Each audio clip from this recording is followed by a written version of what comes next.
Avaliação da fotooxidação da clorofila por meio da espectroscopia de absorção óptica. Esse trabalho tem como autoria João Gabriel Camargo, Marcelo Augusto Freitas Souza e José Renato Marques Viana, autor e apresentador deste trabalho. A maior parte da percepção sensorial humana, cerca de 85%, ocorre por meio da visão, fato que desperta grande interesse das indústrias, principalmente da indústria alimentícia, visto que o aspecto visual dos produtos é de fundamental importância para a aceitabilidade desses no comércio. Diante disso, corantes são utilizados para colorir artificialmente tais produtos.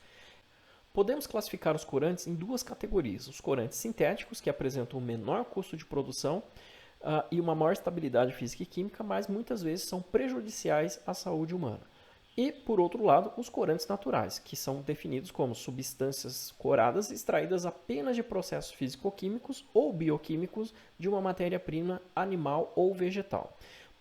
Ao contrário dos corantes sintéticos, muitas vezes os corantes naturais eles apresentam até benefícios à saúde humana, como, por exemplo, ação antioxidante e anti-inflamatória.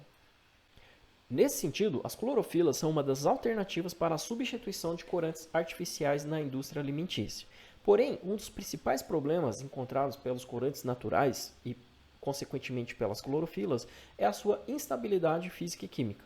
Um dos principais fatores que afetam a estabilidade da clorofila é a incidência de luz, que pode induzir processos fotooxidativos. Assim, o objetivo desse trabalho foi identificar e avaliar por meio da espectroscopia de absorção óptica a degradação e a taxa de fotooxidação de moléculas de clorofila extraídas de diferentes meios.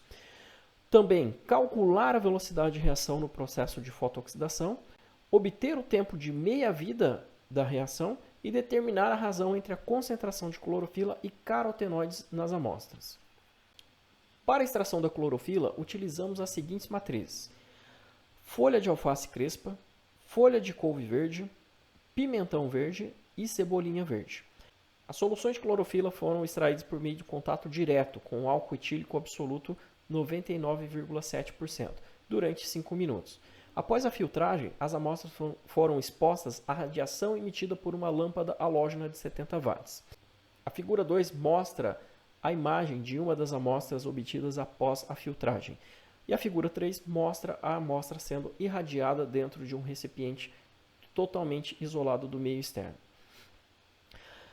Em seguida, a absorção da clorofila em função do tempo foi monitorada pela intensidade da absorção em 664 nanômetros, que é um pico característico da clorofila A, utilizando para isso um espectrofotômetro Kazuyuki 1000 séries. Os resultados obtidos. Na figura 4, podemos ver a absorvância das amostras em função do tempo de exposição à radiação. Vemos que para todas as amostras houve uma redução na absorção, indicando que a concentração de clorofila A nessas amostras também se reduz em função do tempo, visto que a absorção é diretamente proporcional à concentração dessas amostras. Para a determinação dos parâmetros cinéticos, utilizamos, a partir da teoria cinética das reações químicas, as seguintes equações para determinar a ordem das reações: reação de ordem 1 e reação de ordem 0. E também para a determinação do tempo de meia-vida para reações de ordem 1 e tempo de meia-vida para reações de ordem 0. Nessas equações, A corresponde à absorção da amostra em um instante t, A0 corresponde à absorção inicial da amostra e K, um parâmetro cinético chamado de constante de velocidade. Como exemplo, a figura 5 mostra em escala logarítmica a absorção da amostra de clorofila extraída a partir da folha de couve em função do tempo, mostrando que o ajuste linear corresponde a uma reação de primeira ordem para essa amostra. Os parâmetros cinéticos calculados para todas as amostras são mostrados na tabela 1, na qual podemos ver a ordem da reação, a constante de velocidade de K e também o tempo de meia-vida para as reações.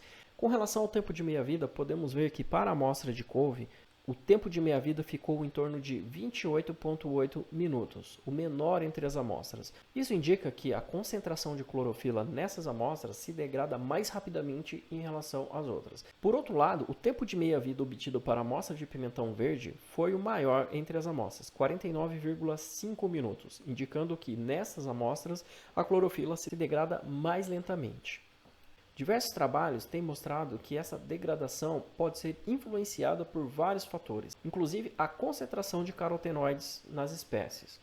Assim, para investigar esse fato, calculamos a concentração de clorofilas A e B e a concentração de carotenoides, a fim de comparar essas concentrações. As concentrações são calculadas por meio das seguintes equações, nas quais A663, A645, A470 representam as absorções nos respectivos comprimentos de onda.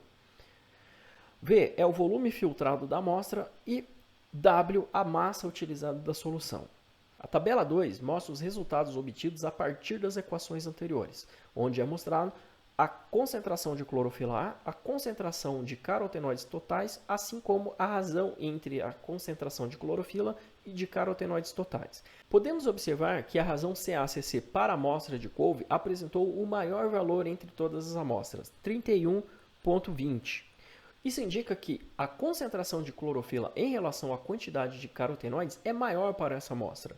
Por outro lado, o pimentão vermelho, que foi a amostra que obtivemos o maior tempo de meia-vida, ou seja, onde a clorofila aparentemente está se degradando mais lentamente, foi a amostra com o menor valor da razão CACC.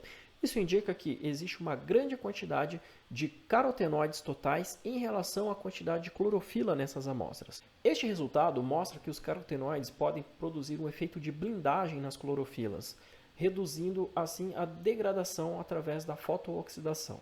Por fim, verificamos que a velocidade de degradação da clorofila exposta à radiação foi distinta nas amostras analisadas. Por meio do cálculo das concentrações de clorofila e carotenoides, podemos verificar que os carotenoides podem causar um efeito de blindagem nas clorofilas, retardando a sua degradação por meio da fotooxidação. A técnica utilizada se mostrou eficaz para determinar e avaliar os parâmetros cinéticos das reações. As referências utilizadas. Muito obrigado.